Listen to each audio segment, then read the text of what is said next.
Assalamualaikum warahmatullahi wabarakatuh. Perkenalkan, nama saya Fersandria dengan NIM 1914080004. Kali ini saya akan mereview materi ke-6 dari mata kuliah biofisika yang diampu oleh Ibu Nur Hasna MSI, di mana materinya adalah tentang biooptik.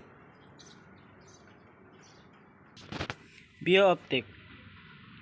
Pengertian dari biooptik. Biooptik tersusun atas kata bio dan optik. Bio berkaitan dengan makhluk hidup atau zat hidup atau bagian tertentu dari makhluk hidup.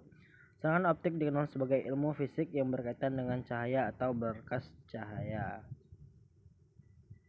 Struktur dan fungsi organ mata. Struktur mata supercilias, cilia atau alis, cilia atau bulu mata, palpebra superior lakukan di bagian kelopak mata atas, pers supratarsalis kelompok mata kecil yang berada di atas bulu mata, pertersalis kelopak mata lebar yang berada di bawah alis, palpebra inferior kelopak bawah, rima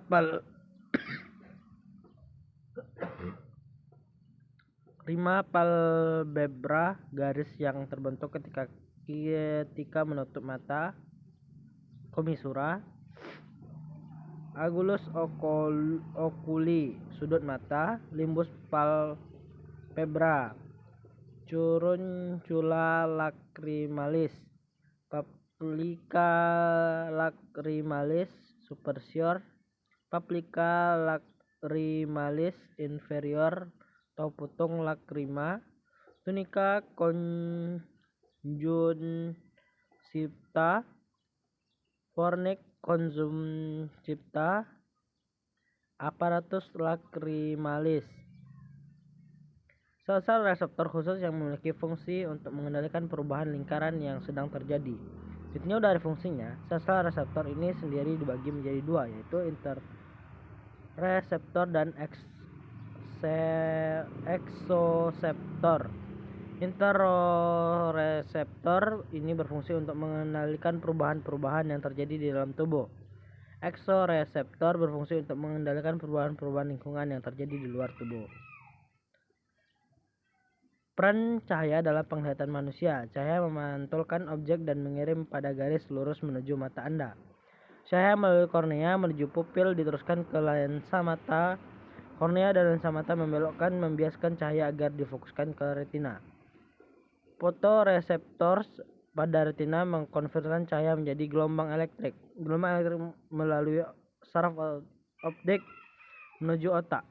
Otak memproses sinyal-sinyal itu menjadi sebuah bayangan atau image. Pemrosesan informasi ke mata.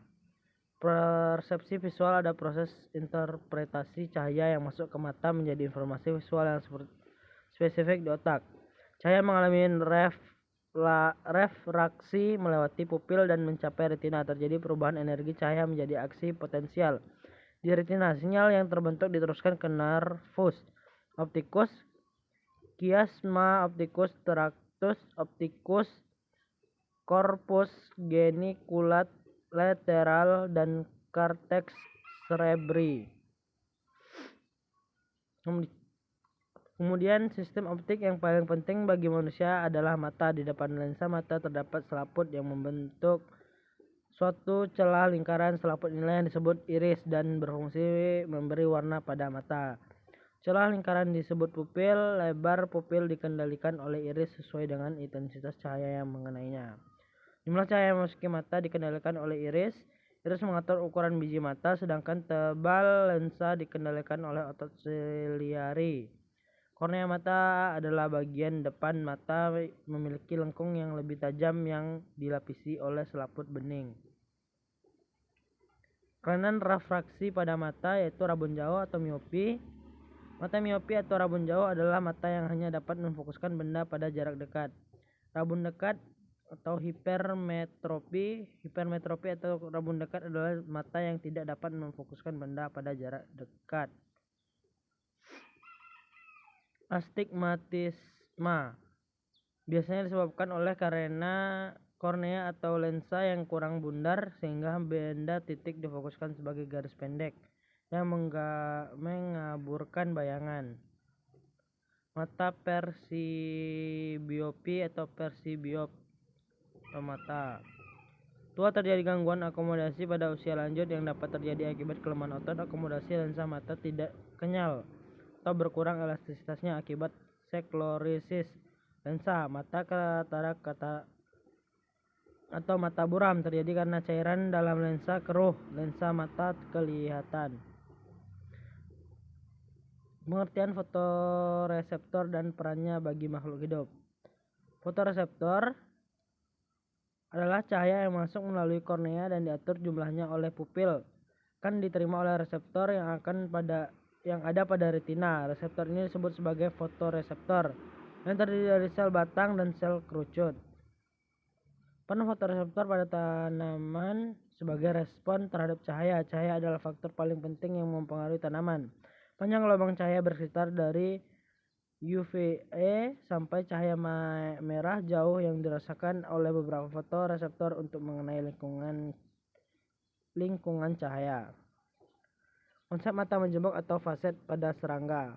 Mata faset adalah mata menjembok yang dimiliki arthropoda seperti mata serangga maupun mata krustasea, di mana mata terdiri bentuk unit berulang Amotridia yang masing-masing memiliki fungsi sebagai visual reseptor terpisah. Umumnya gabungan penglihatan tersebut akan menyerupai gambar mosaik keping-kepingan yang menyatu, mirip ilustrasi dari Falton, gambar titik-titik yang biasanya ada pada majalah maupun surat kabar. Proses melihat pada mata menjembok. Adapun proses melihat pada mata menjembok yaitu setiap omatidium akan menyambungkan informasi penglihatan dari satu daerah objek yang dilihat serangga dari arah yang berbeda. Bagian amatidia yang lain akan memberikan sumbangan informasi penglihatan pada daerah lainnya.